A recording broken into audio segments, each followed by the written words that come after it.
masuk, atas. Iya, masuk, iya.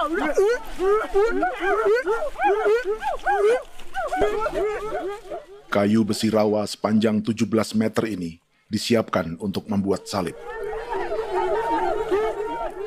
Melihat panjangnya, timbul pertanyaan, siapakah yang akan disalib? Siapapun itu, pasti sesuatu yang lebih besar dari mereka. Tapi Frankie Woro, Casimilus Awe, dan warga suku Auyu di Papua Selatan ini tak akan melukai siapapun. Mereka memakai salib ini sebagai tanda perlawanan.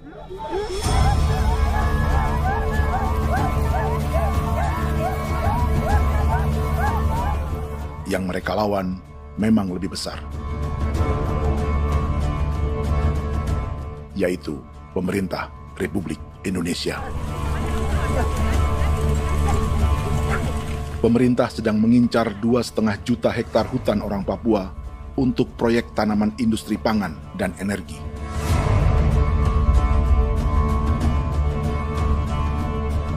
Ratusan kilometer dari salib orang-orang Auyu itu, orang Muyu sedang menyiapkan gerakannya sendiri. Tapi kali ini dalam bentuk sebuah pesta. Pesta yang disiapkan oleh marga Kimco Jinipjo selama 10 tahun.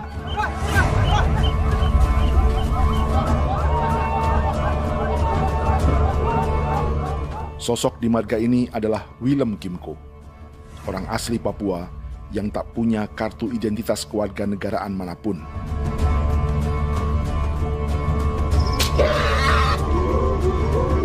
Pesta adat ini sudah cukup langka, tak hanya di Papua, bahkan di kawasan Pasifik dan peradaban Melanesia. Awalnya bayarnya kalau bukan.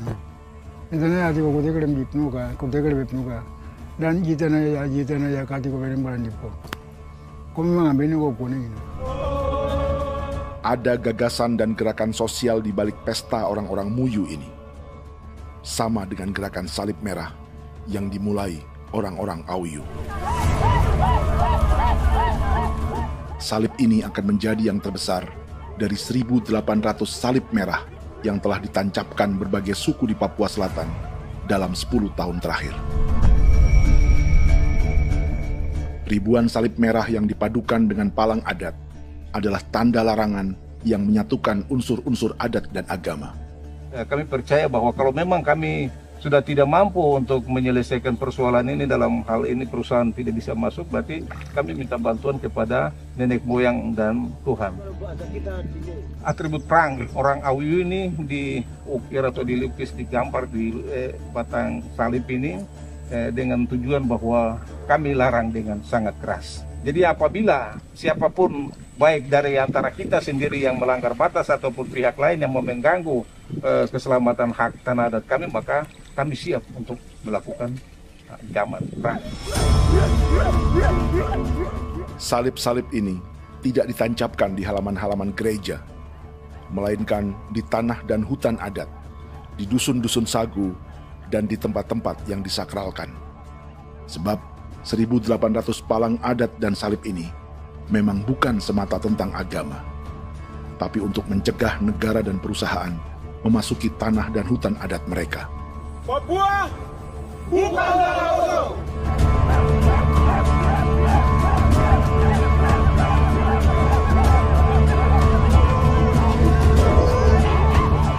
Di zaman TikTok ini, kami ingin menceritakan semua ini lewat film yang pendek.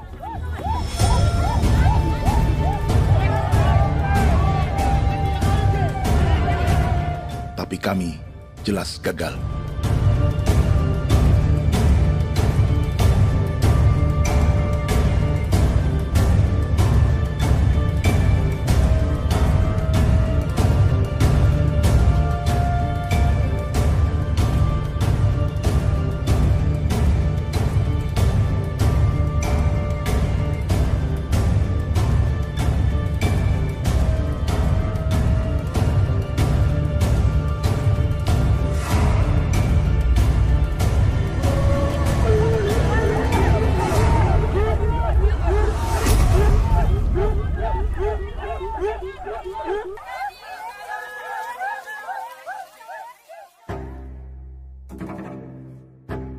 Di planet ini, ada 5 pemilik hutan hujan tropis terluas yang tersisa.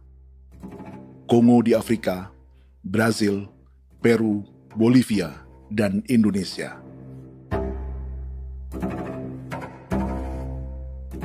Di Indonesia, satu-satunya pulau yang hutannya masih terjaga adalah Papua, pulau terbesar kedua di dunia setelah Greenland. Lewat sejarah kolonialisme yang panjang, pulau ini kini dikuasai 2 negara. Bagian barat oleh Indonesia yang juga dikenal sebagai West Papua, dan bagian timur menjadi Papua Nugini. Dan tepat di perbatasan ini, di bagian Indonesia, sedang terjadi proyek pemusnahan hutan terbesar di dunia.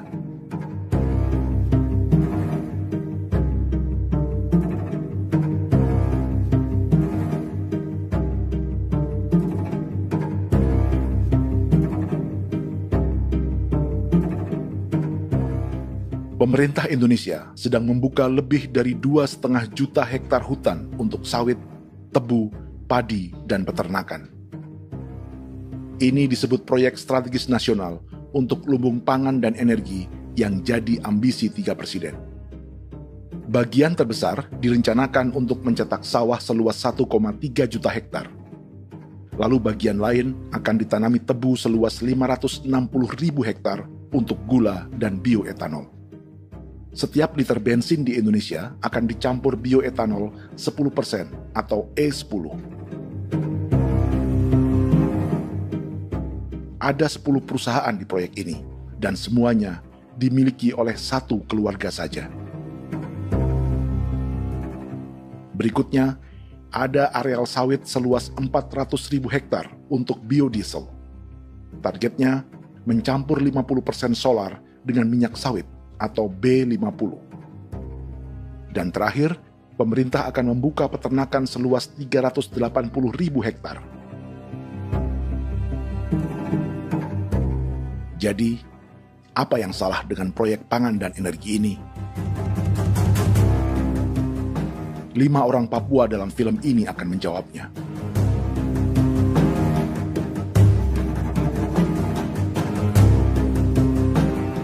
Yang pertama adalah Yasinta Moiwen dari suku Marin.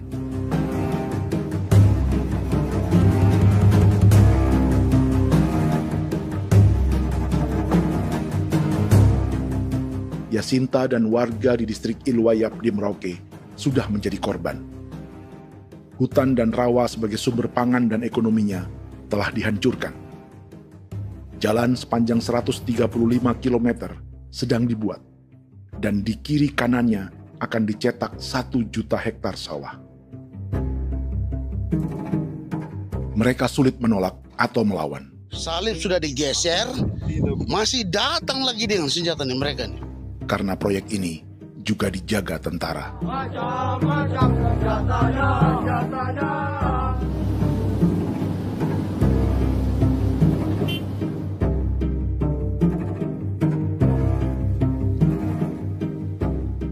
Yang kedua adalah Natalis Buer di distrik Tanah Miring, Merauke.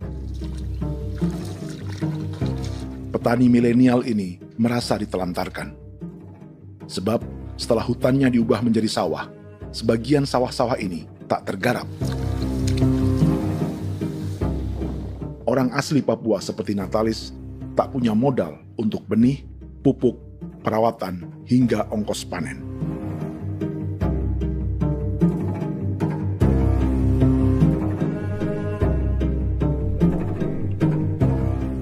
Orang ketiga adalah Vincent Kuipalo dari suku Yenan di distrik Jagebob, Merauke. Vincent dan suku Ye sedang menjadi korban. Hutan adat orang-orang Ye sedang dihancurkan untuk perkebunan tebu dan bioetanol. Tanah mereka juga diincar untuk markas-markas militer, pasukan yang akan menjaga proyek pangan dan energi ini.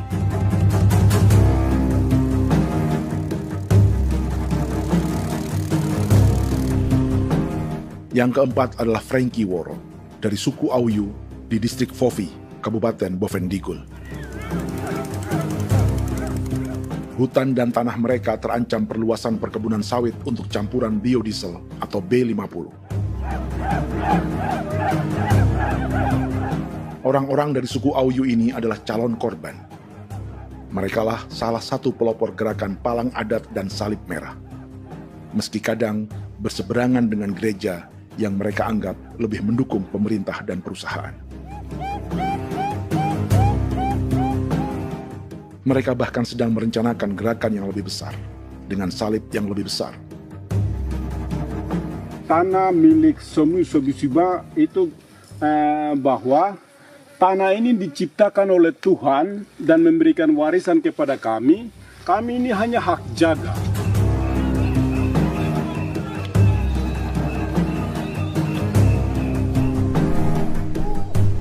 Sosok kelima adalah Willem Kimco dari suku Muyu di Bovendigul. Tokoh adat dari Muyu ini hidup di garis belakang proyek negara, sehingga belum menjadi korban. Tapi mereka sedang bersiap menghadapi segala kemungkinan. Tinggal di belantara dan perbatasan membuat sebagian mereka tak punya status kewarganegaraan.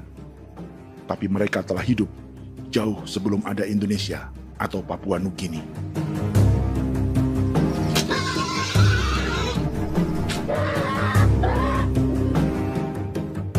Kelimanya mewakili jutaan orang asli Papua yang sedang terancam eksistensinya. Jika kita merasa kepunahan peradaban Neanderthal di Eropa, Aztec dan Inca di Amerika, atau aborigin di Australia adalah sejarah masa lalu, film ini menceritakan bagaimana pemusnahan sebuah bangsa dan kepunahan sebuah peradaban sedang terjadi di masa hidup kita. Kepunahan bukan karena kerusakan lingkungan dan ruang hidup semata, juga karena dihantam 60 tahun operasi militer.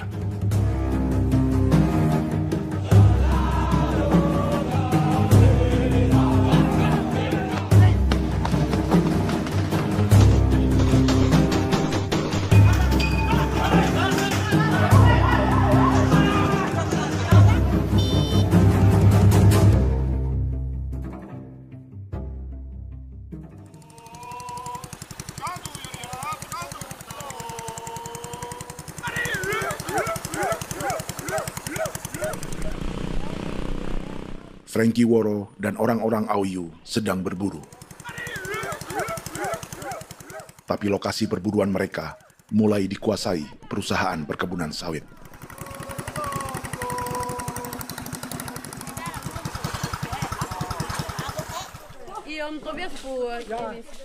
Kita akan menuju arah ke Inabusu. Di sana kami akan masuk di wilayah konsesi perusahaan PT Indo Asiana Lestari, dan di situ ya ada survei-survei mereka yang mereka pernah lakukan, tapi juga kami ada lakukan tanda-tanda saksi di sana.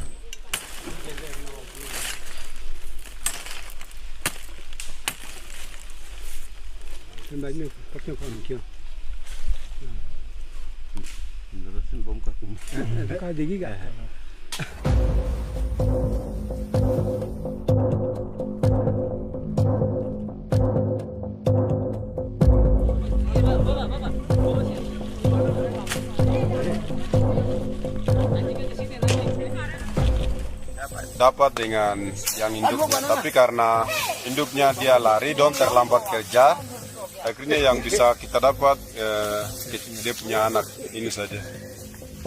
Ini kalau pakai bahan kayak hasil.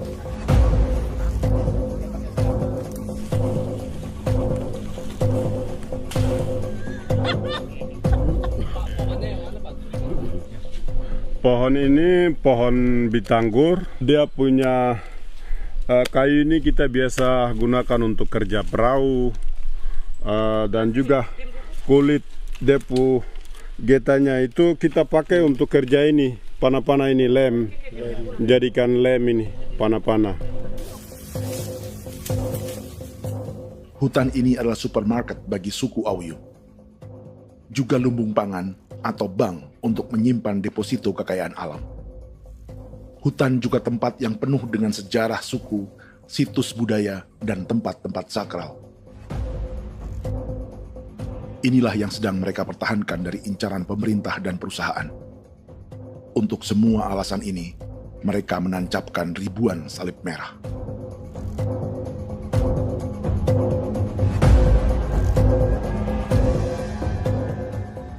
Tapi dari kampung, warga suku Auyu memberi kabar pada Frankie tentang intimidasi oleh aparat negara agar mereka melepas tanah ke perusahaan sawit dan berhenti memasang palang adat dan salib merah. Ada beberapa titik yang sudah siap, tetapi di sini emergensi dari saya, terutama di Kampung Sokanggon, PT Damai Timber. Dia mengganggu saya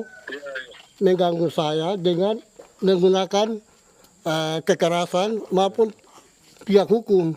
Dan kemarin saya ada pernyataan penolakan secara resmi, tapi masih tetap dengan menggunakan pihak hukum untuk masuk, untuk harus dituntut saya untuk harus diterima perusahaan itu.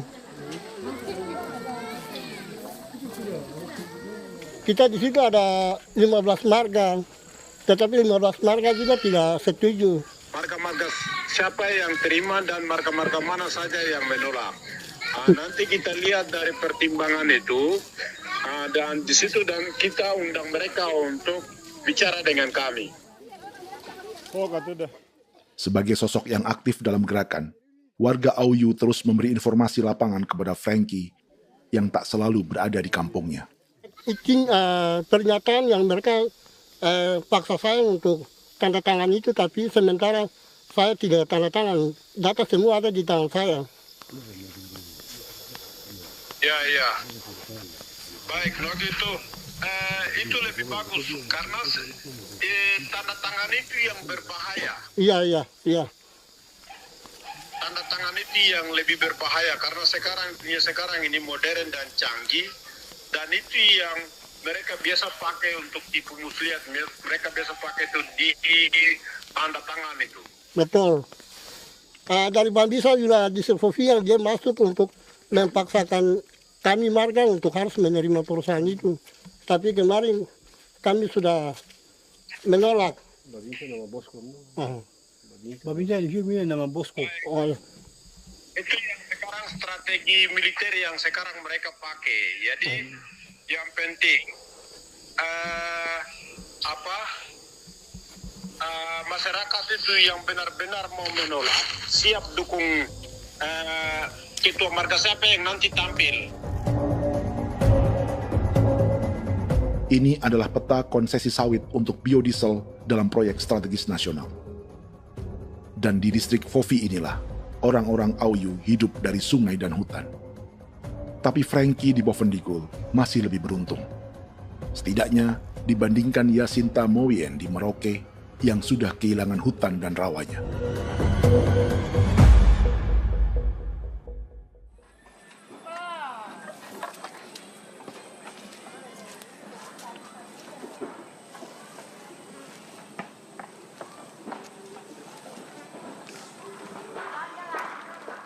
Yasinta dari suku Marin adalah petani sayur di Kampung Wanam, distrik Ilwayap, Merauke.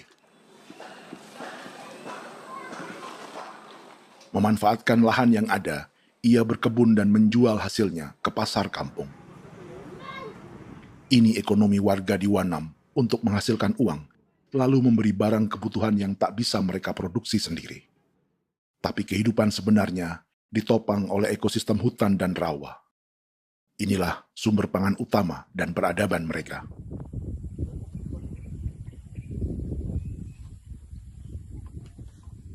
Namun ketenangan ini diusik ketika tiba-tiba pada Mei 2024, di Pelabuhan Wanam datang ratusan alat berat untuk proyek pangan dan energi pemerintah.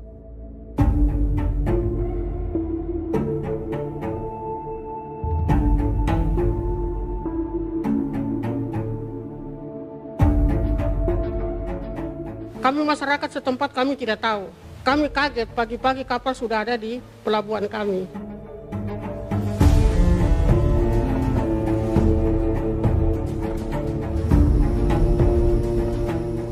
Yasinta Moywen atau Enrika Gebze dan warga lainnya tak pernah diajak bicara atau dimintai pendapat. Seakan-akan Papua adalah tanah kosong.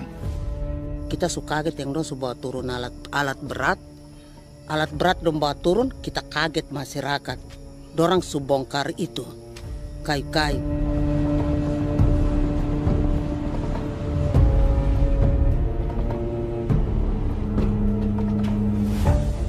Bersamaan dengan alat-alat berat itu, juga berdatangan tentara Indonesia untuk mengawal proyek pembukaan hutan milik Jacinta.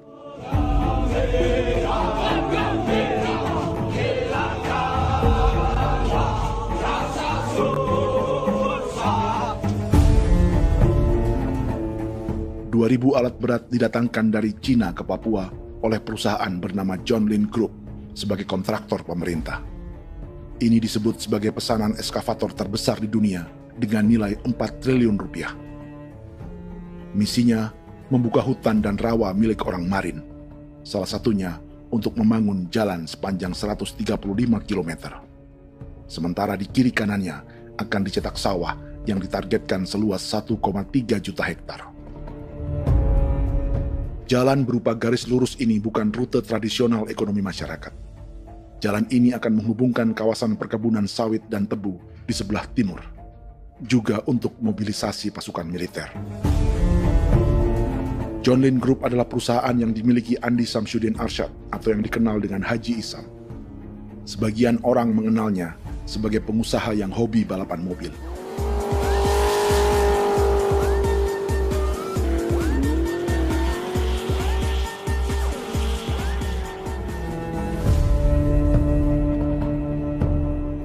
Tapi di Kalimantan, ia berbisnis batu bara, perkebunan sawit, pengolahan karet, penerbangan, perkapalan, dan biodiesel.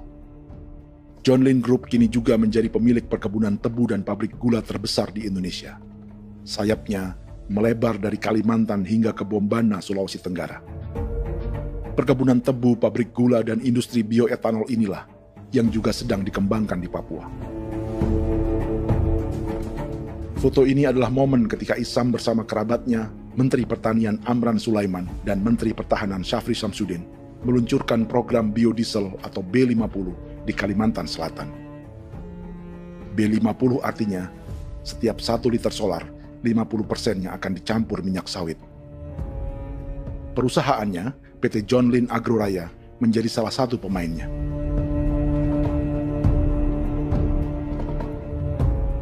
Sepanjang tahun 2025, saham PT John Lin Agroraya pernah naik hingga 700%.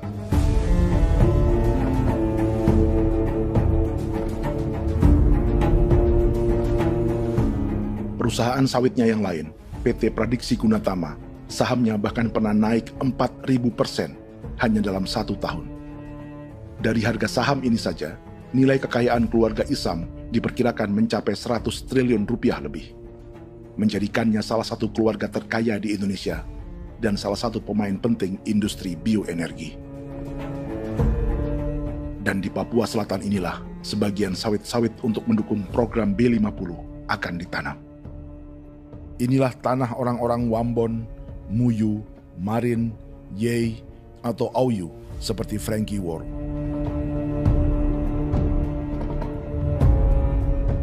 Haji Isam pernah menjadi tim kampanye nasional Presiden Joko Widodo dalam pemilu 2019 saat melawan Prabowo. Bintang Mahaputra Utama diberikan kepada Saudara Andi Syamsuddin Arsyad. Beliau berjasa luar biasa dalam mendorong pertumbuhan ekonomi daerah maupun nasional. Setelah menjadi presiden, Prabowo memberi gelar kehormatan Bintang Mahaputra Utama pada Isam.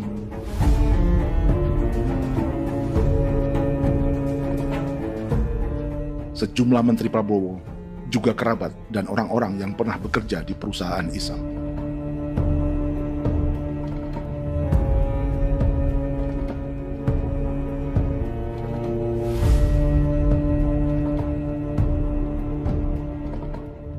Lawan sebesar inilah yang sedang dihadapi Jacinta di kampung Wanam, Merauke.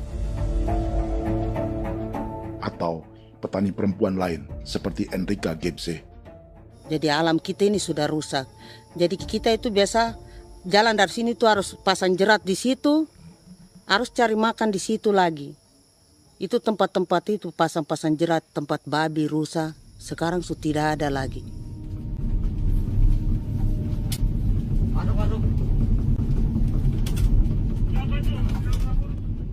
Rekaman ini memberi gambaran bagaimana Kasuari kehilangan rumah di bekas hutan dan rawa yang telah dibabat.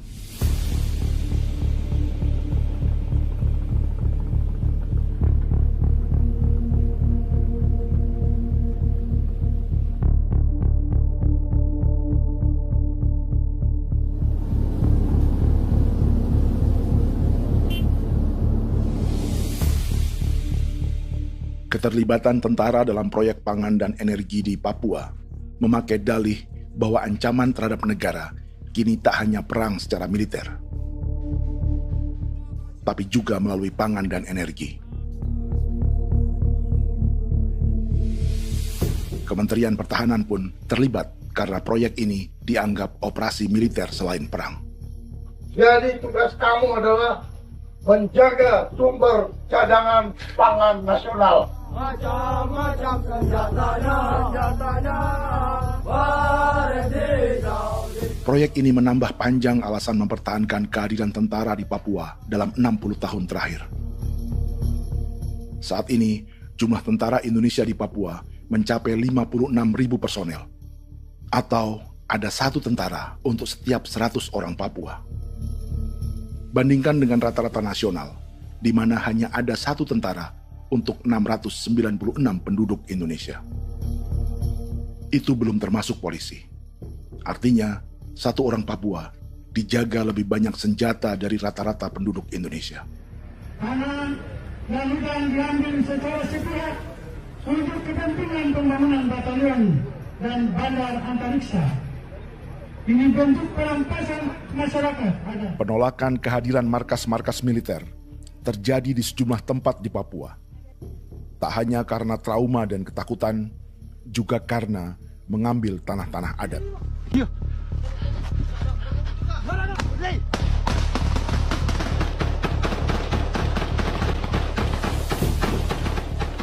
Salah satu alasan mengapa militer terus ditambah di Papua, karena masih ada perlawanan dari Organisasi Papua Merdeka atau OPM selama 50 tahun terakhir. Ayo. Tapi kekuatan militer OPM diperkirakan hanya 1.430 personel dan 360 pucuk senjata. Selebihnya, mereka menggunakan senjata tradisional.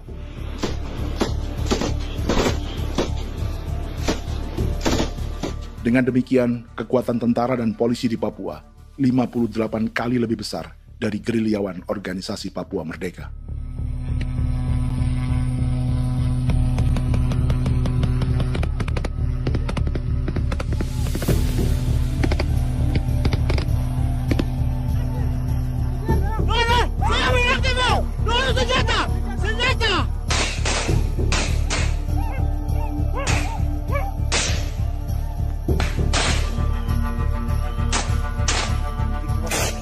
Sebagian tentara berada di garis depan pertempuran, tapi sebagian besar lainnya terlibat operasi non-tempur menjaga proyek pemerintah dan investor swasta. Seperti Batalion Infanteri Teritorial Pembangunan di distrik Jagebob, Merauke ini. Lokasinya bersebelahan dengan konsesi lahan tebu untuk gula dan bioetanol milik PT Murni Nusantara Mandiri. Baik perusahaan maupun markas militer, keduanya mengambil hutan milik suku Ye dari marga Kuipalo. Tapi orang datang tanam ini saja di sini, tanam papan nama ini. Victor Kuipalo menunjukkan apa yang terjadi. Jadi kita juga kaget ini. Nah, kalau ini papan nama ini memang ini papan nama ditanam tapi bukan haknya mereka yang ini. Ini hak kami di sini, hak dusun kami, marga Kuipalo yang punya hak dusun ini. Setelah memasang patok, alat berat mulai bekerja untuk membangun markas militer di tanah orang Ye.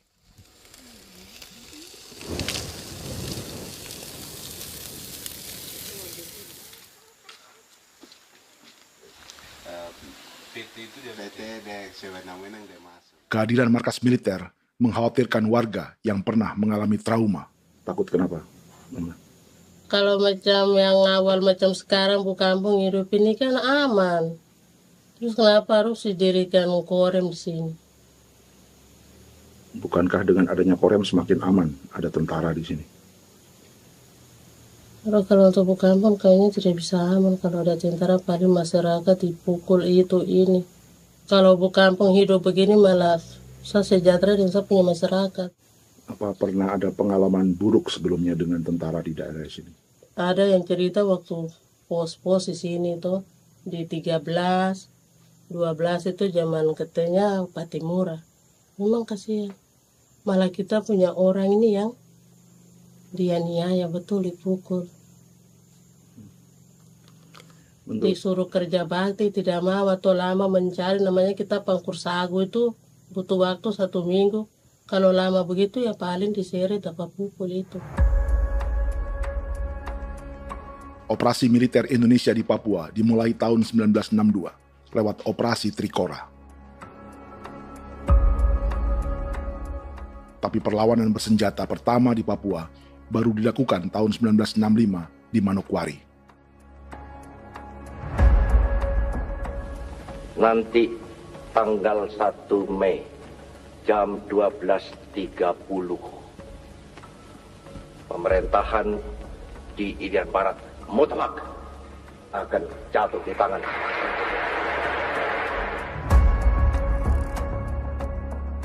Sejak itu, selama 60 tahun, operasi militer untuk menaklukkan Papua terus dilakukan. Salah satu operasi militer paling berdarah adalah Operasi Wibawa untuk memenangkan Indonesia dalam jajak pendapat tahun 1969. 643 orang tewas di Paniai. Lalu disusul 4.146 korban tewas antara tahun 1977 hingga 1978.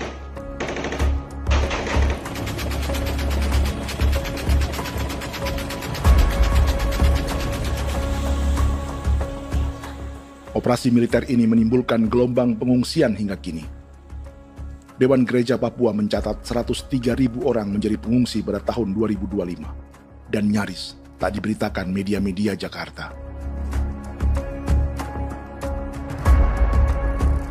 Jumlah pengungsi terbesar tercatat di Nduga yang mencapai 20.000 jiwa.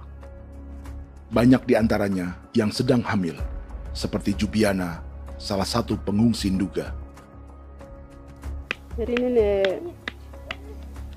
tagarik mesti kagi be muguruk berselari di namen wane gosel bigari me egirik munene an nimbo misle berselar nene wam darik lek prak de oi gore bangal no so ndak lo yo nandam yanet ndang no yat de nanen di ko nerwa membri wal marwa egirik munene wa tri ngel no semana o ngal siak ya ber kumbit nyak masala ore na me wo gosuluk ri namen wani go semane kuman nak wani wani ndemo golok ndak misri namen bre golok nak no semana ne be minit waru ra kana bi nindige war be mino pragit de laina bulan maret april yana mana kantan barang na lire na bam ne yo. Jubiana lalu menamai anaknya pengungsi Kogoya. Selain Jubiana, juga ada Emma dari Maibrat yang melahirkan di hutan. Sampai di kampung gini, katanya bilang ada tentara yang bangun jembatan. Nah, capek itu juga pun masih tahan. Kembali lagi ke hutan lagi. Seperti itu sampai sejatuh di tengah jalan. Orang sampai banting di kayu semuanya. Berasa sakit begitu. Melengkapnya tuh Domika Serli, pengungsi Wako. Masyarakat sipil dari Kampung Aitrem sementara mengungsi karena kampungnya sementara dikuasai oleh TNI Polri. Seratusan ribu pengungsi di Papua saat ini jauh melampaui jumlah yang mengungsi ke Papua Nugini tahun 1984, yaitu 10.000 orang karena menghindari operasi militer.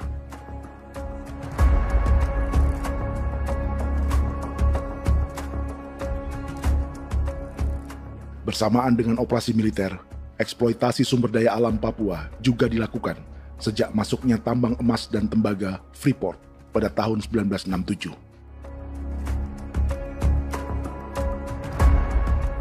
Disusul perkebunan sawit awal tahun 1980-an. Lalu ada perburuan buaya untuk diambil kulitnya. Sebelumnya, ada eksploitasi gas alam di Teluk Bintuni, pencarian besar-besaran kayu gaharu, atau pembukaan hutan tanaman industri. Ini belum termasuk perburuan dan perdagangan ikan arwana di selatan Papua, penebangan kayu merbau dari hutan-hutan Jayapura, emas di Blok Wabu Intan Jaya, bahkan nikel di pulau-pulau kecil Raja Ampat. Dan kini, dalam skala yang belum pernah terjadi dalam sejarah, Papua dipaksa mencetak sawah, tebu untuk bioetanol, dan sawit untuk biodiesel.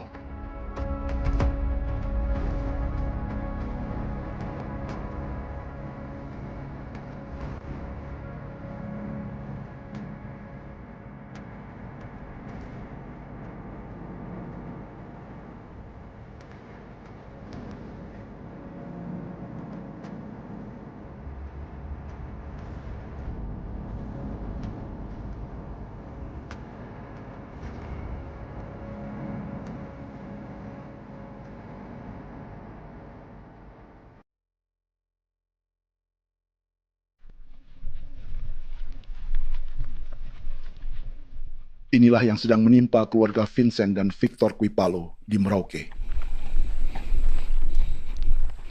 Hutan mereka diambil untuk markas militer dan industri perkebunan, PT Murni Nusantara Mandiri. Satu dari 10 perusahaan yang diberi konsesi untuk menanam tebu dan memproduksi gula serta bioetanol seluas 52.000 hektar.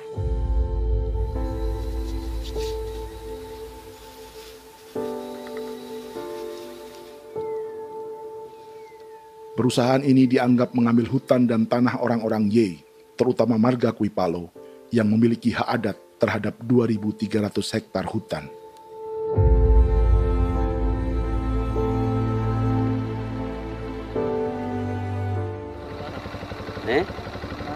Tentara? Tentara. Oh iya, tentara.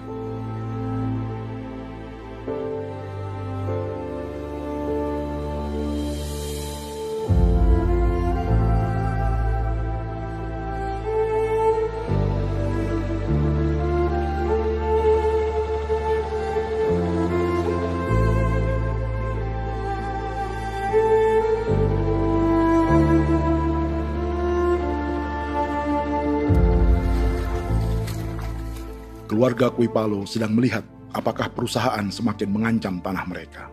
Dan kekhawatiran itu terbukti. Iya, makanya tadi saya bilang ini dari sini saja dekat, ini sudah masuk di dalam ujung lapang ini. Ini hutan, yang ini hutan yang dorong ada bongkar sekarang ini. Ini sudah punya alat sudah dekat ini. Dekat sekali ini. Ini di sini. Naco, kelapa itu yang jalan lama, jalan setapak ini. Dari udara, terlihat alat-alat berat semakin mendekati tanah orang-orang Ye, marga Kuipalo.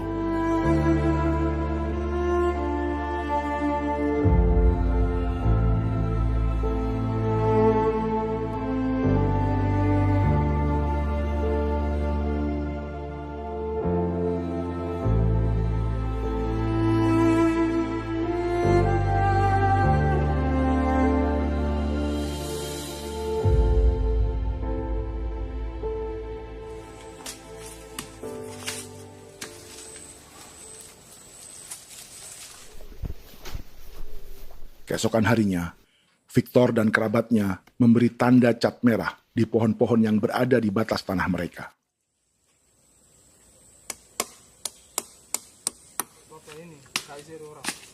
Tapi tanda peringatan adat ini tak diindahkan perusahaan.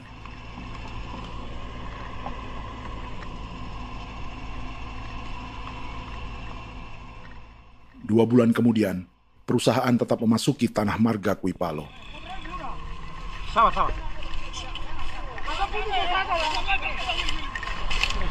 Kami manusia, kau lihat. Tapi tidak sudah sakit hati sekali saya kata adik. Ini sama baik ini kalau tap pikiran berubah lagi hari ini. Kami juga punya tangan, hanya beda rambut. Mister itu juga. Woi, Tidak.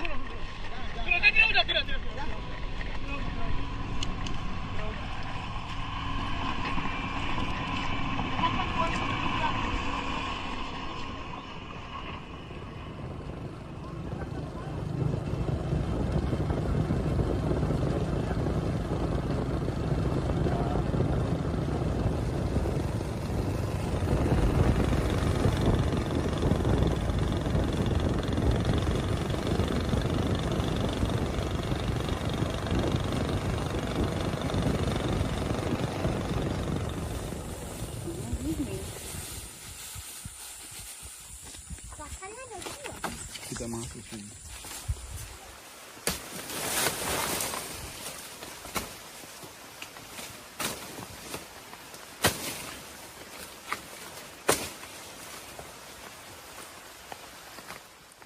Jadi ya untuk itu seperti saya katakan tadi, apakah lebih baik kita tidak usah ada kan atau bagaimana, kita pisahkan, pisahkan dari negara ini kan? Jangankan tuh, saya kemarin bicara sama Daniel, datang sama saya dengan persoalan Kodam ini. Saya bilang, Pak Daniel, kalau lebih baik saya ngungsi ke Papua Nugini. Dia bilang, aduh Bapak jangan begitu. Ya memang, kalau tidak bisa menghargai kami, lebih baik pilihan yang itu yang saya memilih. Lebih baik saya pindah dari sini. Saya mengungsi ke Papua Nugini, di negara tetangga. Masih di long. Apa?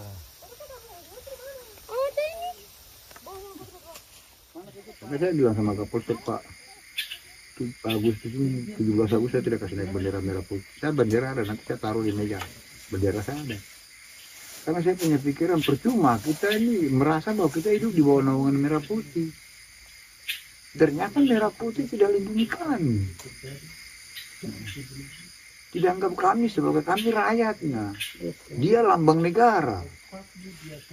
Dan kami menghargai lambang negara itu. Ternyata lambang negara ini, kita bernaung di bawah lambang negara ini, kita tidak dilindungi. Hak kita tidak dihargai.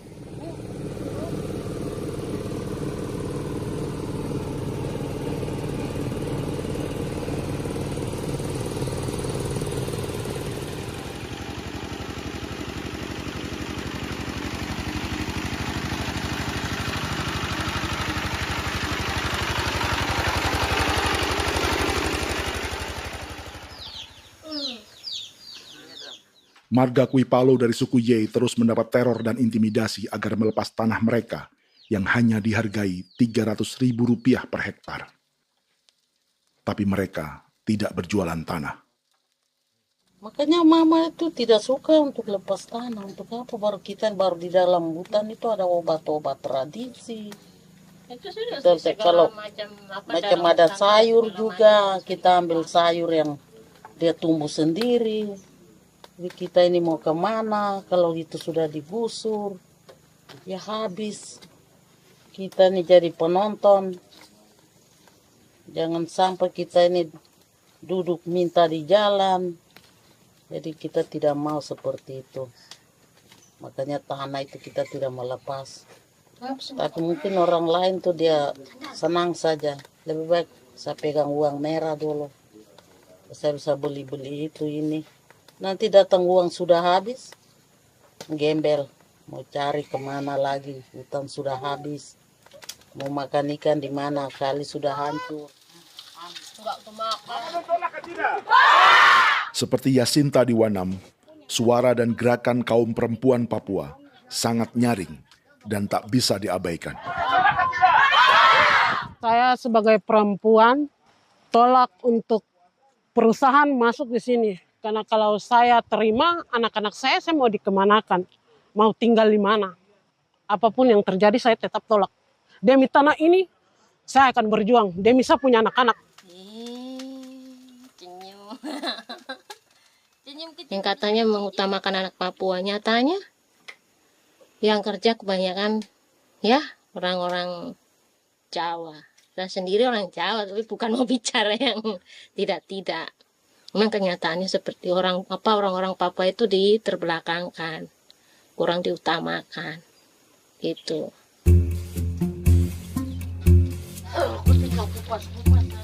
Proyek food estate seperti mencetak sawah bukannya tak diikuti warga Papua.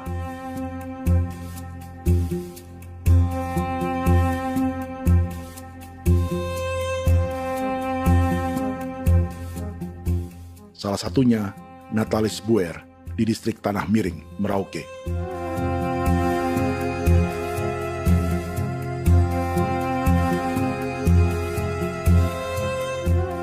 Setelah menghabisi hutan, pemerintah Indonesia mencetak sawah untuk tanaman padi karena beras mulai menjadi makanan pokok menggantikan sagu. Sebagian besar penggarapnya adalah warga transmigran yang datang sejak era 1980-an. Bahkan petani transmigran sudah ada sejak Belanda membuka proyek padi kumbe di distrik Kurik. Lokasi yang sering jadi langganan pejabat Indonesia memamerkan sawah di Papua. Tapi Natalis juga ingin belajar menanam padi atau bersawah. Namun ia kesulitan karena dibutuhkan modal untuk benih, pupuk, hingga pemeliharaan dan panen. Lalu sawah-sawah ini pun mulai dikuasai pendatang.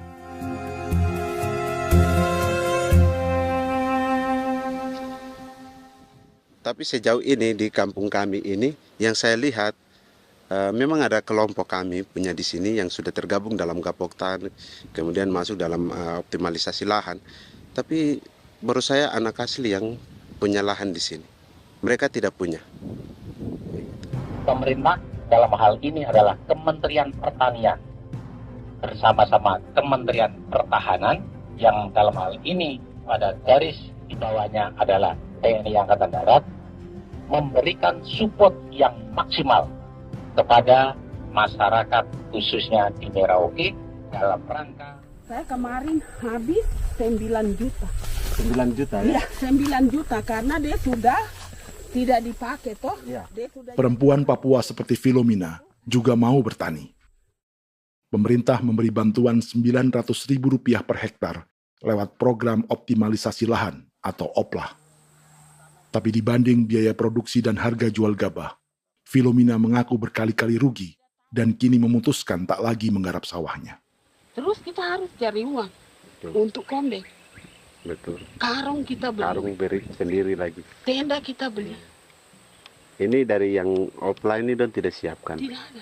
Tidak ada ya, jadi mama don sendiri. Itu yang saya ada bilang, 900.000.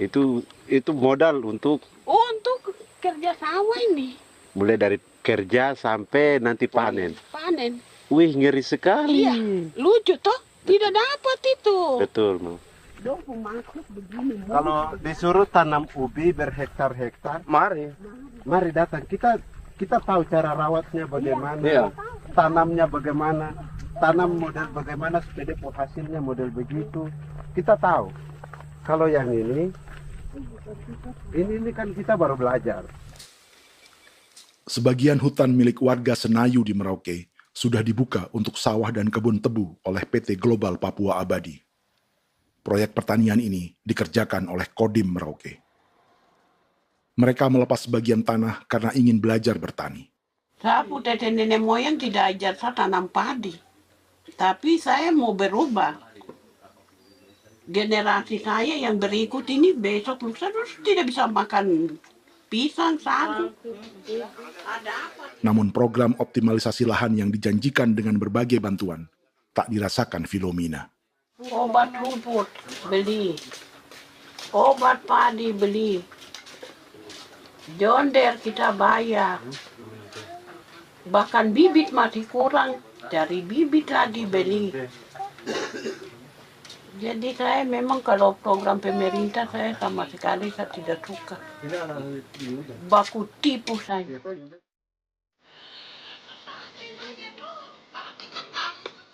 Mereka merasa ditinggalkan sendiri, jatuh bangun belajar bertani padi. Sementara sumber pangan dan air yang semula mudah didapat, kini telah berganti sawah dan kebun tebu. Dulu kita masih bisa jalan, nanti masak di kali, pakai air kali. Minum pakai air kali. Sekarang, kok mau masak? Tidak ada air lah. Air tidak susu, mau minum tidak bisa. Sudah dengan obat.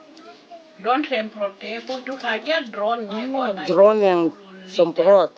Saya lihat gitu. Jadi kita bukan drone yang terbang di atas untuk disemprot.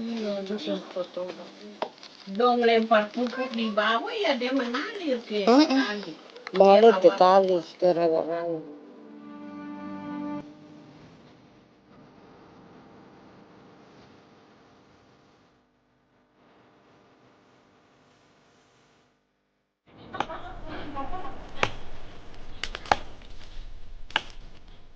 Seperti pertanian sawah bagi orang Bali atau Toraja, bagi orang Auyu dan suku-suku lainnya di Papua Selatan, sagu juga bukan semata tentang pangan.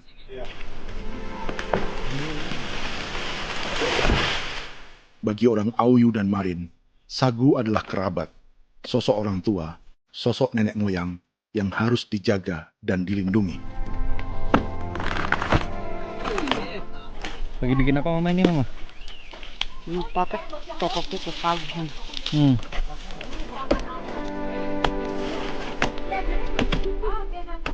Kami diingatkan oleh leluhur, sagu itu tidak boleh digusur dan tidak boleh diganggu dengan cara apapun, dan di dalam rangka kepentingan apapun tidak boleh. Kamu harus bela, bahkan sampai nyawa pun harus menjadi taruhan demi membela keselamatan pergerakan sagu di atas tanah ini.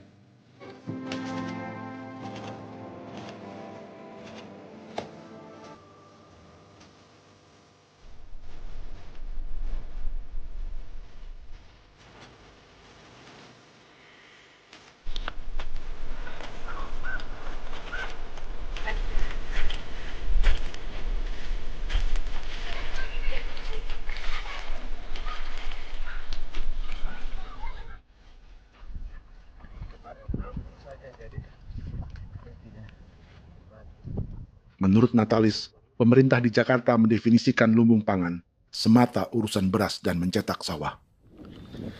Sebenarnya orang Papua itu bukan tidak bisa bertani. Kami tanam ubi itu bagian dari pertanian. Nah, pertanian yang dimaksud oleh pemerintah itu harusnya selalu, itu kalau bisa pemerintah harus spesifikkan. Pertanian apa yang dimaksud? Pertanian tanam padi atau pertanian tanam ubi, petasan dan lain-lain. Ini yang harus dispesifikkan dulu. Begitu, sehingga tidak menjustifikasi kami orang asli Marin bahwa kami tidak bisa bertani. Bukan. Kami buka kebun besar-besar di sana, bahkan bermeter-meter, ratus-ratus meter pakai sekop, bukan pakai ekskavator, tapi ini pakai skop. Itu pertanian, begitu. Bagi Natalis, alih-alih memaksimalkan sawah-sawah yang sudah ada untuk petani Papua, pemerintah selalu membuka hutan baru, seperti dikerjakan perusahaan John Lynn Group dan melibatkan tentara. Padahal, sejarah keterlibatan militer dalam proyek food estate atau cetak sawah adalah sejarah kegagalan yang bertubi-tubi 4 presiden selama 30 tahun terakhir.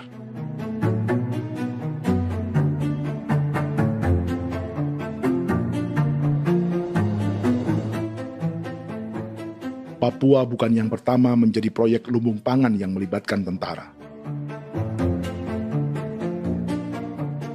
Kalimantan telah menjadi korban 30 tahun sebelumnya.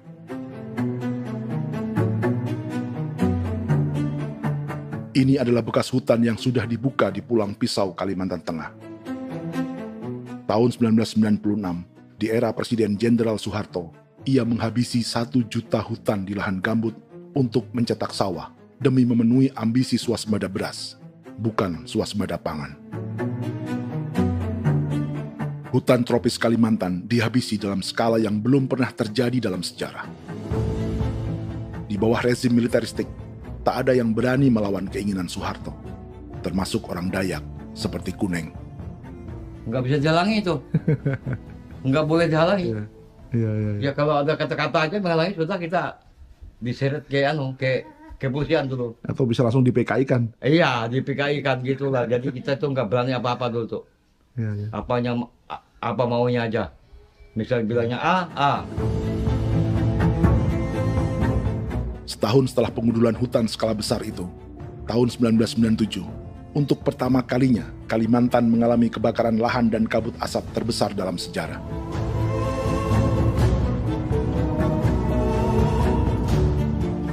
Sebagai ilustrasi, ini kondisi kabut asap tahun 2015.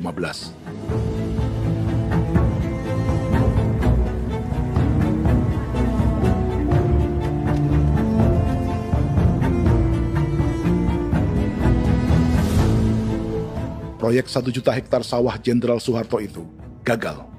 Bendungan dan saluran irigasi mangkrak hingga kini. Mei 1998, rezim Soeharto tumbang. 2 tahun setelah ia menumbangkan jutaan hektar pohon di Kalimantan. Setiap tahun, lokasi ini menyumbang kebakaran dan kabut asap yang merugikan jutaan orang. Sawah yang berhasil di Kalimantan justru bukan sawah yang dibangun Jenderal Soeharto, melainkan yang dirintis para transmigran sejak era 1980-an. Sawah-sawah inilah yang ikut digarap oleh militer di era Presiden Joko Widodo. Dan hasil dari proyek food estate Presiden Jokowi itu sama sekali jong nih, nggak ada harapan lagi sudah seperti ini. Tapi Jokowi terus memperluas area food estate hingga 16.000 hektar. Presiden Jokowi juga menyerahkan urusan lumbung pangan ini kepada Prabowo yang saat itu menjadi Menteri Pertahanan. Salah satunya di Kabupaten Gunung Mas, Kalimantan Tengah, untuk membuka perkebunan singkong seluas 31.000 hektar. Food Estate Singkong Jenderal Prabowo ini dimulai dengan membuka 600 hektar hutan di Tawai Baru. Proyek singkong untuk bioetanol ini pun dijaga tentara. Dan seperti Jenderal Soeharto, proyek Jenderal Prabowo ini pun gagal.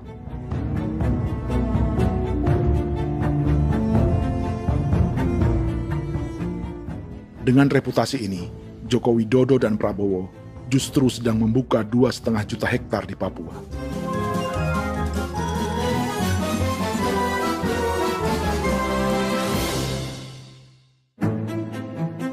Setelah Jenderal Soeharto, Presiden Jenderal Susilo Bambang Yudhoyono juga mencoba membuka food estate di Papua sejak tahun 2010. Namanya Merauke Integrated Food and Energy Estate atau MIFE. Proyek ini juga gagal. Lalu di lokasi yang sama, Jokowi berusaha meneruskan dengan proyek mencetak sawah 1,2 juta hektar yang juga gagal. Sekarang yang paling siap adalah 1,2 hektar. Yang 1,2 juta hektar. Dan kini, Prabowo yang pernah gagal dengan 600 hektar singkong di Kalimantan justru akan mengulangi di Papua dengan skala 2,5 juta hektar. Di daerah Papua pun harus ditanam kelapa sawit supaya bisa menghasilkan juga BBM dari kelapa sawit. Dalam setiap proyek pangan dan energi di Papua, yang lebih menonjol bukan tanaman pangannya, melainkan untuk energi atau bahan bakarnya. Sawit untuk biodiesel dan tebu untuk industri bioetanol. Ada 10 perusahaan yang diberi konsesi hingga 0,5 juta hektar untuk tebu. Dan 10 perusahaan itu dimiliki oleh 1 keluarga saja.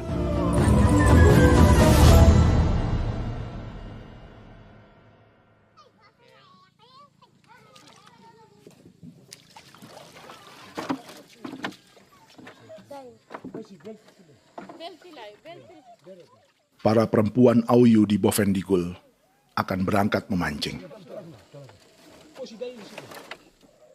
Priska Beni membantu menyiapkan perahu.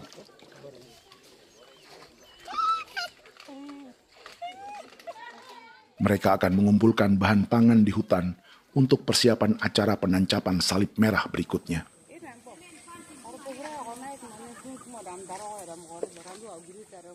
Priska sudah mengambil posisi memancing.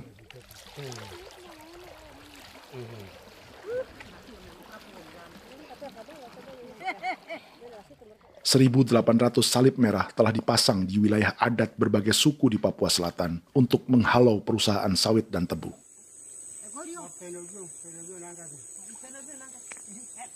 Maria Tebung yang paling muda datang membawa hasil. 2 ekor ikan gastor, alias gabus toraja. Sebagai generasi Z, pendidikannya sampai sekolah dasar.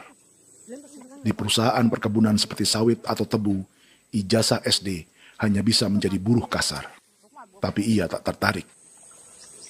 Karena kita hidup itu dari alam, kita pancing, juga di darat, bawa anjing, terus bikin pagar sagu, dapat babi, bawa baru kita makan. Jadi kita tidak mau perusahaan masuk. Sementara Priska Beni masih mencari peruntungan.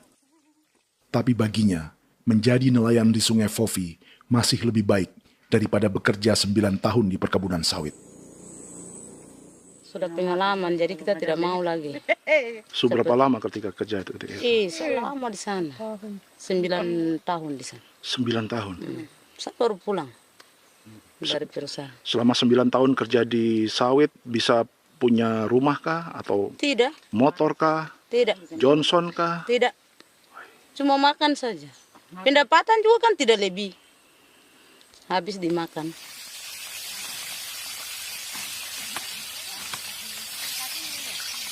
Satu minggu libur berapa hari? Tidak libur. Minggu tetap kerja? Tetap kerja. Tidak bisa ke gereja? Hari Minggu kerja. Hari Minggu juga kerja. Dia tidak mengenal agama perusahaan itu. Di grup perusahaan sawit Korindo, Priska digaji 2 juta rupiah per bulan dan tinggal di mes karyawan. Tapi gaji itu dipotong bahan makanan atau BAMA rata-rata 1 juta rupiah setiap bulan. Korindo adalah grup perusahaan yang salah satu usahanya adalah hutan tanaman industri dan sawit di Bovendigul dan Merauke. Di Papua, mereka memakai bendera PT Tunas Sarwa Ema. Perusahaan ini pernah memberi bantuan pada Keuskupan Agung Merauke. Keuskupan Merauke belakangan mengeluarkan pernyataan mendukung proyek strategis nasional di Papua. Umat Katolik yang memprotes sikap gereja tersebut ditangkap polisi. Jadi selama 9 tahun tidak bisa nabung? Tidak. Makan saja. Makan saja. Makan saja. Menabung bagaimana? Keperluan banyak. Sudah sampai. Habis di anak-anak, uang sekolah, uang 1 juta itu mana sampai. Mau nabung juga tidak cukup. Sudah pengalaman, jadi kalau di sini perusahaan mau masuk tidak. Tidak.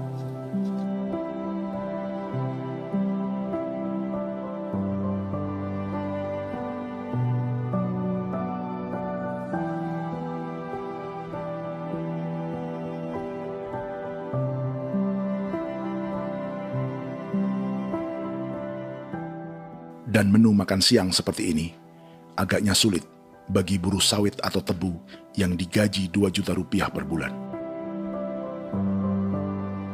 Generasi Z seperti Maria Tebung atau generasi milenial seperti Priska Beni punya matematika ekonominya sendiri. Sawit untuk biodiesel atau tebu untuk bioetanol tak akan ada bedanya bagi mereka.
Perkebunan tebu 1,5 juta hektar di Merauke adalah ide 3 presiden untuk menggenjot penggunaan bioenergi sebagai campuran bahan bakar fosil.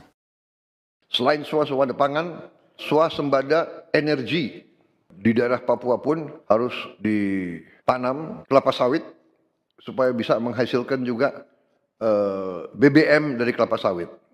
Juga tebu menghasilkan etanol.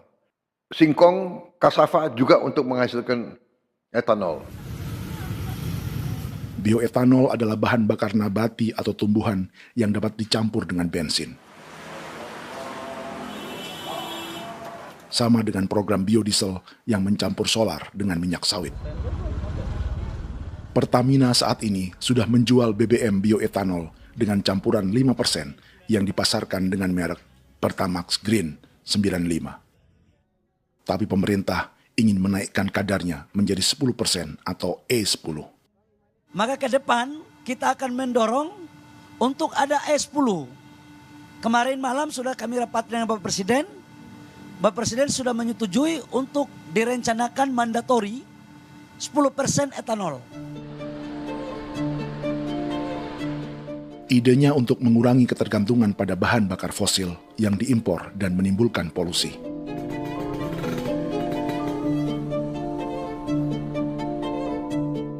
Tapi bioetanol bukannya tak mengorbankan lingkungan, hutan, rawa, dan manusia. Karena program E10 membutuhkan 7,3 miliar liter bioetanol, maka lahan yang dibuka untuk menanam tebu bisa mencapai 1,3 juta hektar. Sementara saat ini, luas perkebunan tebu di Indonesia hanya 500 sampai 600 ribu hektar. Artinya, butuh lahan baru hingga 800 ribu hektar untuk menanam tebu. Dan 500 ribu hektar diantaranya sedang dibuka di Papua. Hutan yang tadinya untuk menumbuhkan pangan, berubah jadi tanaman untuk bahan bakar di jalanan. Kecepatan pulihnya hutan beradu dengan jumlah dan kecepatan kendaraan di jalanan.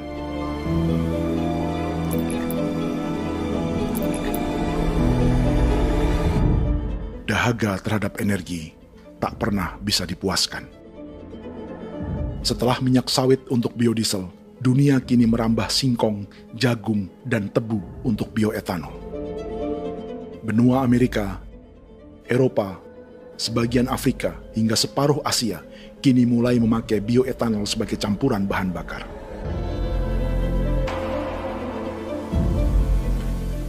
Selain perebutan lahan, masa depan dunia juga dibayangi semakin mahalnya harga pangan karena persaingan antara perut manusia dengan tangki kendaraan.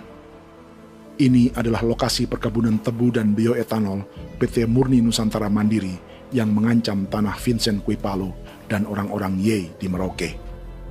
Beberapa kilometer di selatan adalah PT Global Papua Abadi yang mengancam tanah orang-orang Muyu dan Marin.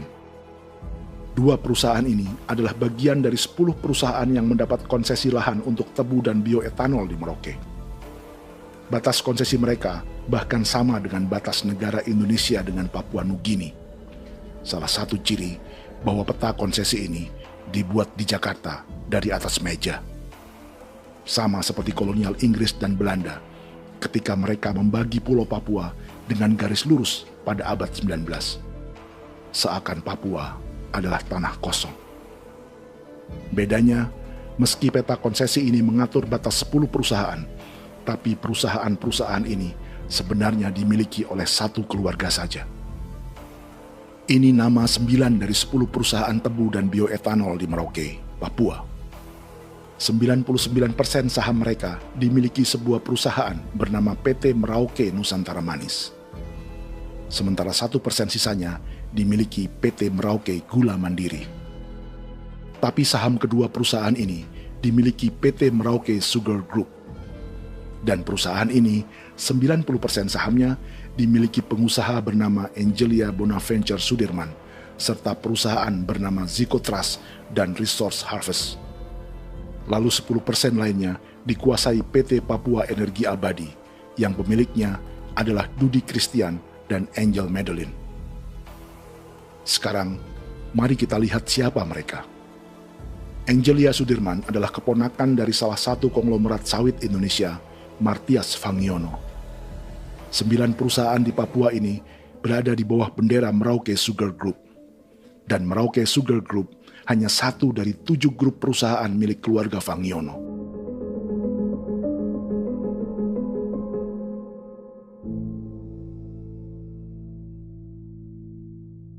Ini Martias Fangiono.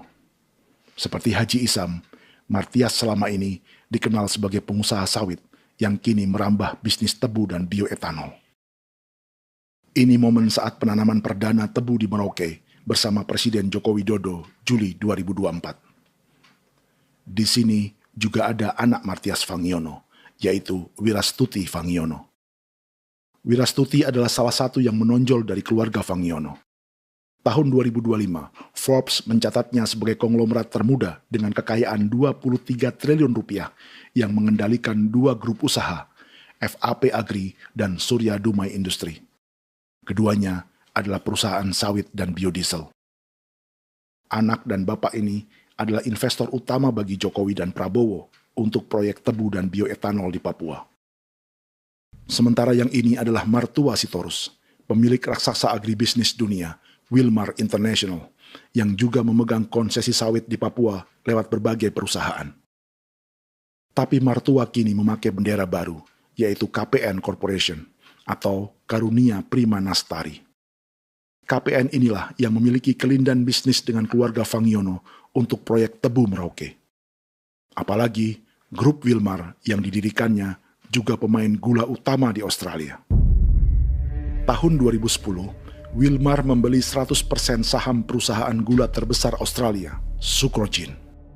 Akuisisi senilai 1,5 miliar dolar Amerika ini langsung menjadikan Wilmar pemain tebu terbesar kelima dunia.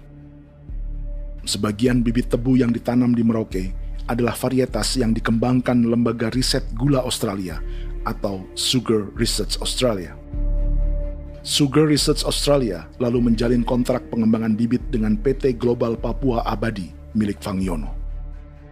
Tapi masalahnya, Sugar Research Australia adalah badan publik yang tugasnya memajukan petani tebu dan sebagian dananya berasal dari pajak warga Australia. Itu artinya, warga Australia membiayai pengembangan bibit tebu untuk investor dan pemerintah Indonesia. Dokumen ini menunjukkan bahwa lembaga yang dibiayai warga Australia itu pernah memiliki kontrak penyediaan bibit dengan PT Global Papua Abadi milik keluarga Fangiono. Kontrak itu baru berakhir pada November 2024. Artinya, saat Presiden Jokowi dan keluarga Fangiono menanam bibit tebu pada Juli 2024 ini, kontrak itu masih berlaku. Nama lain dalam keluarga ini adalah Siliandra Fangiono, yang pada tahun 2024 dijuluki Raja Sawit Termuda dengan kekayaan 39 triliun rupiah dalam catatan Forbes. Ia mengendalikan grup First Resources.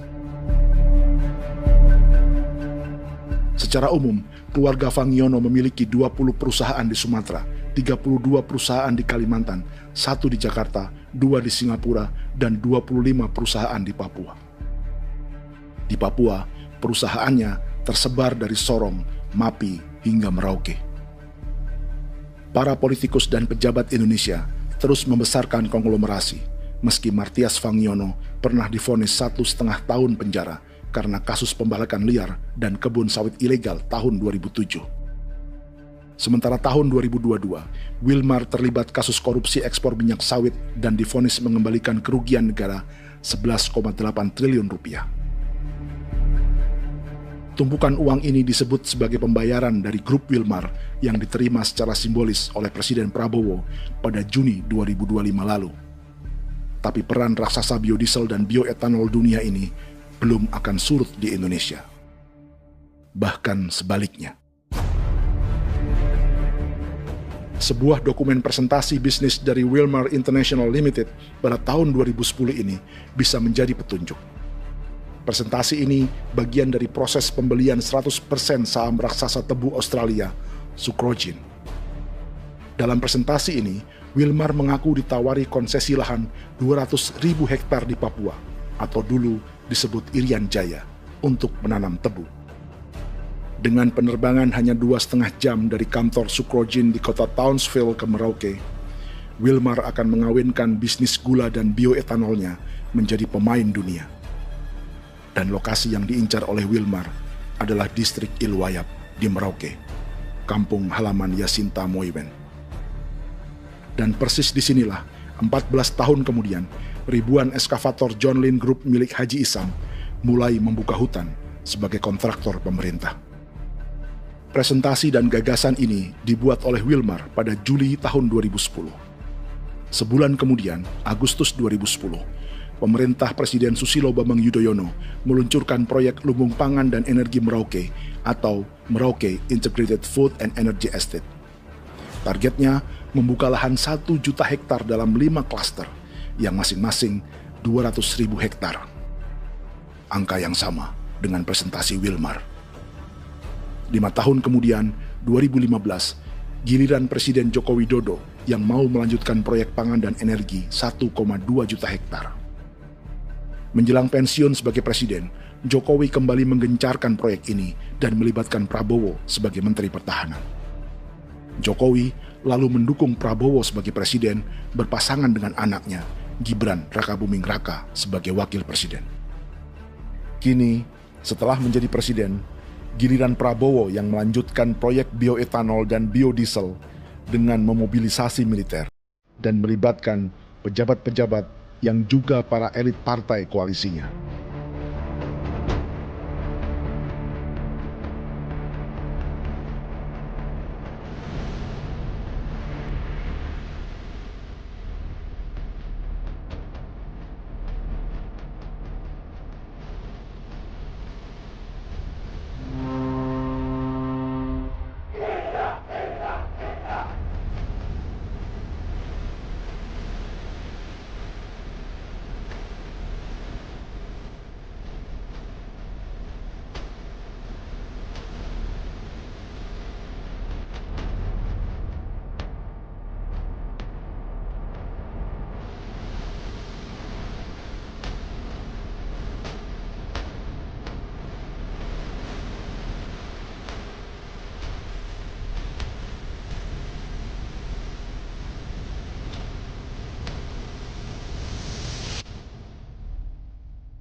"300 tahun lalu, hutan-hutan di Pulau Jawa dalam waktu singkat berubah menjadi perkebunan tebu di bawah rezim kolonial Belanda. Orang Jawa menjadi buruh dan petaninya dipaksa menanam tebu. Dari kolonialisme dan politik tanam paksa itu, Belanda memperkaya negara dan para investornya. Tak puas membuka hutan untuk perkebunan di Jawa dan Sumatera, kolonial Belanda menanam tebu hingga di Suriname dan mengerahkan ribuan orang Jawa sebagai buruh pada tahun 1890. Inggris yang sudah menguasai negara seluas India dan Papua Nugini pun masih menanam tebu jauh di tengah Samudra Pasifik, di tanah orang-orang Fiji. Lalu memindahkan puluhan ribu orang India menjadi buruh di sana. 200 tahun sebelumnya, ratusan ribu orang Afrika bahkan diperbudak untuk bekerja di perkebunan-perkebunan tebu Spanyol dari selatan Eropa hingga Karibia, Kuba, atau Jamaika. Jika dulu tebu menjadi gula atau emas putih, kini cerita kolonialisme tebu berlanjut di Papua untuk bahan bakar nabati atau bioetanol. Dan seperti semua cerita tentang kolonialisme, akan ada yang berpesta dan ada yang membayar. Dalam setiap cerita pesta kolonialisme, baik di Jawa, Karibia, atau di Papua, selalu melibatkan para elit lokal, dari pejabat, perwira, hingga agamawan. Tapi dalam setiap kolonialisme, juga selalu ada cerita tentang mereka yang mempertahankan diri dan melawan.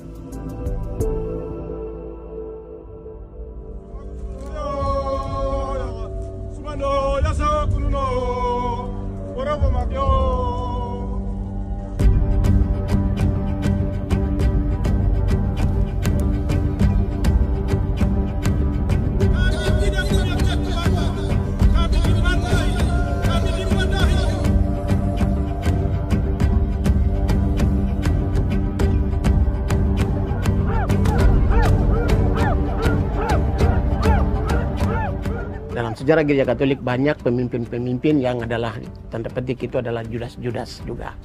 Jadi itu sudah pasti karena itu adalah manusia. Satu sisi sebagai manusia dalam perjalanan digoda, apalagi ada dalam posisi-posisi jabatan, ya mungkin banyak tawaran-tawaran lain, lalu disitulah terjadi pergeseran keberpihakannya kepada misi gereja tadi itu untuk umat, untuk mereka yang tertindas. Orang kirim eksavator, orang kirim tentara, orang kirim polisi. Pukul kami bukan pencuri, kami tidak pernah mencuri orang barang. Kami tidak pernah menangis ke orang lain. Kami tidak pernah menangis ke kita bapak mama, kami menangis kepadamu.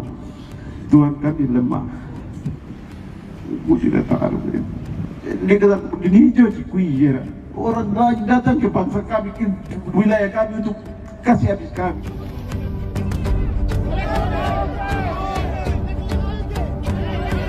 Ya Hakimam Dehi, Ya Hakimam Dehi, Bono Ya Hadigul Dehi, Bono Ya Hadigul Dehi.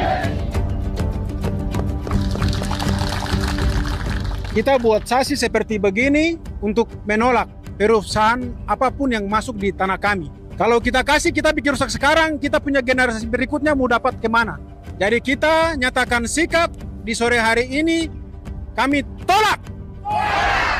Apa yang dilakukan pemerintah untuk PSN adalah kejahatan. Pemerintah bagian dari kejahatan, aktor perusak dan pembunuh terhadap negara, terhadap alam, hutan, terhadap manusia. Jadi negara jadi aktor pembunuh. Jadi Pilatusnya siapa? Negara, pemerintah Jakarta ini. Tanah Wiu bukan kosong. Masyarakat adat kami masih ada. Perusahaan tolak. Biar nasa.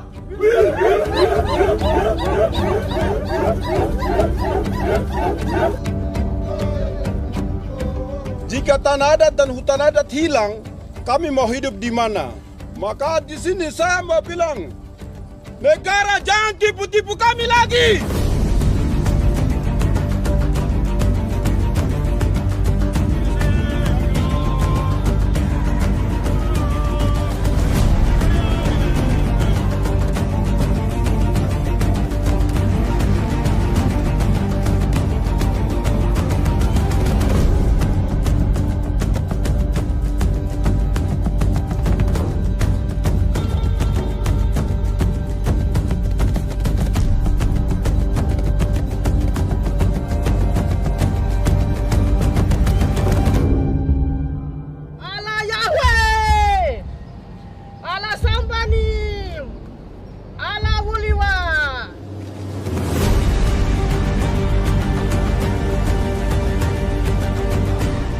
Kalau kami dianggap orang Papua itu bagian daripada Republik ini, tolong hargai kami.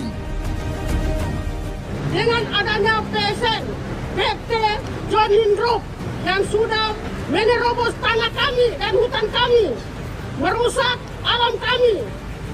Itu yang kami datang ke Jakarta jauh-jauh dari Papua. Kami mau bersuara kepada Bapak Presiden Prabowo Subianto, di mana keadilan untuk masyarakat Papua. Tolong lihat masyarakat Papua yang sudah mati. Kami bersepakat menyatakan, 1. Gereja-gereja di Indonesia mendukung masyarakat adat yang menolak proyek strategis nasional di tanah Papua. 2. Gereja-gereja di Indonesia menolak militerisme dan otoritarianisme di Indonesia.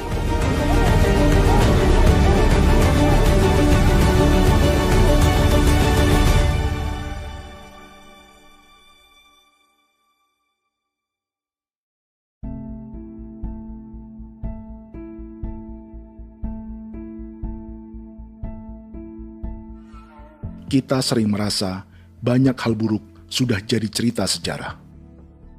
Dan kita sekarang hidup lebih baik, lebih beradab, atau mustahil melakukan kejahatan seperti di masa lalu. Kita tidak lagi menghukum mati orang dengan memenggal kepalanya. Kita menembaknya atau menyuntik racun agar tertidur dan mati. Tapi ada hal-hal yang tak berubah. Salah satu pembantaian yang kuat di ingatan kita adalah kejahatan Nazi atau genosida di Rwanda. Padahal pembantaian juga sedang terjadi di masa kita, seperti di Gaza, Palestina. Penghancuran sebuah peradaban seperti Indian di Amerika atau aborigin di Australia juga kita anggap masa lalu. Sekarang kita merasa lebih baik dan lebih toleran. Padahal proses penghancuran bahkan pemusnahan yang sama sedang terjadi terhadap bangsa Melanesia di Papua. Begitu juga dengan praktik kolonialisme.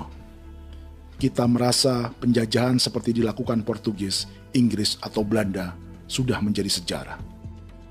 Dan Indonesia tidak mungkin menjajah. Padahal itulah yang sedang terjadi dan dirasakan di Papua.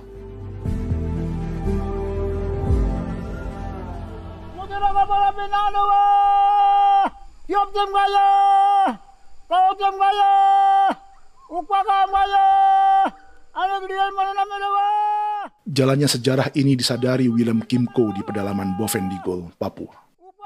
Hidup terpencil dan tak tersentuh urusan negara bukan berarti selalu aman.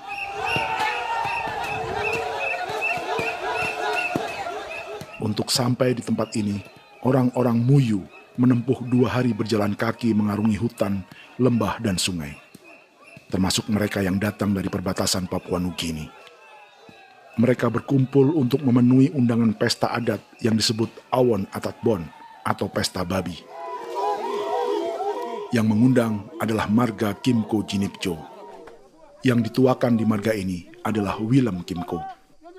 Ia tak punya kartu tanda penduduk dan kewarganegaraan manapun, baik Indonesia atau Papua Nugini. Tahun 1984, 10.000 orang Papua, terutama suku Muyu, mengungsi ke Papua Nugini untuk menghindari operasi militer Indonesia, termasuk Willem Kimco.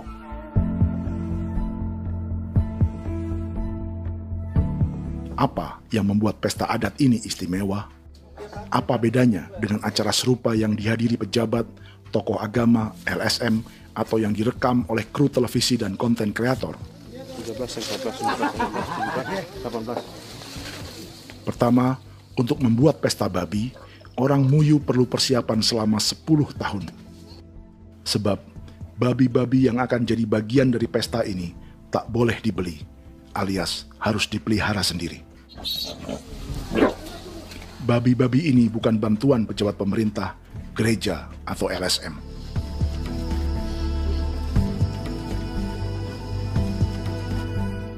Yang kedua, babi-babi ini tidak dipelihara di kandang. Jadi punya nama babi ini kah? Harimau. Harimau? Harimau.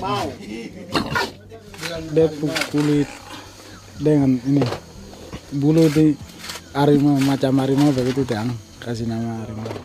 Setelah diberi nama, mereka dilepas liarkan di hutan sejak kecil.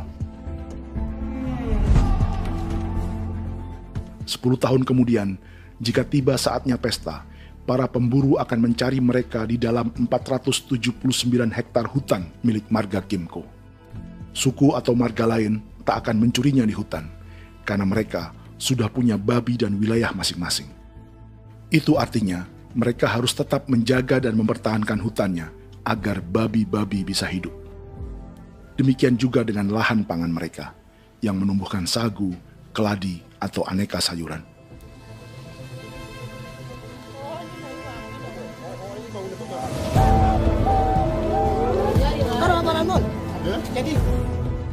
Yang ketiga, dalam Awon Atatbon atau pesta babi, binatang ini tidak dimakan secara gratis. Setiap marga atau klan dalam suku Muyu akan membayar jerih payah tuan rumah menjaga hutan dan memelihara babi.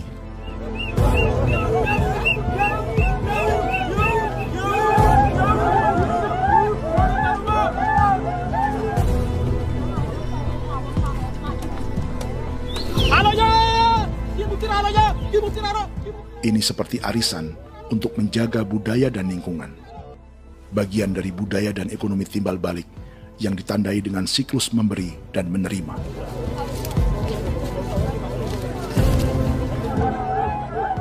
Ini juga cara orang Muyu membangun dan memperluas aliansi.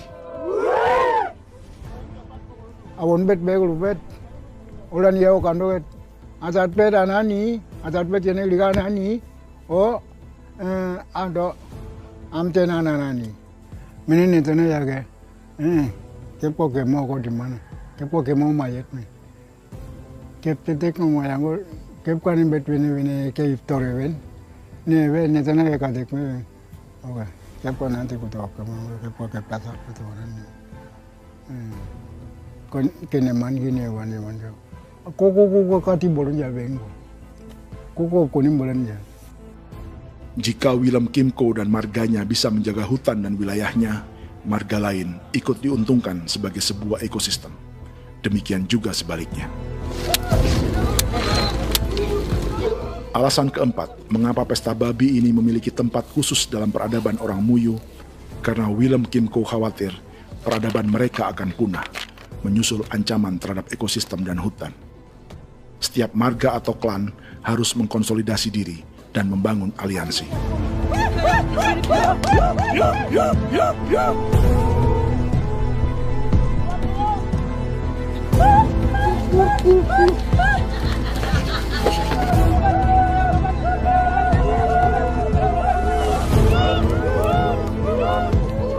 Kekhawatiran Willem dan orang-orang Muyu tak berlebihan. Ruang hidup mereka bersinggungan dengan proyek bioetanol dan biodiesel pemerintah Indonesia. Mereka juga tahu apa yang telah dan sedang menimpa suku lain seperti Auyu di Bovendigul atau Yainan dan Marin Anim di Merauke.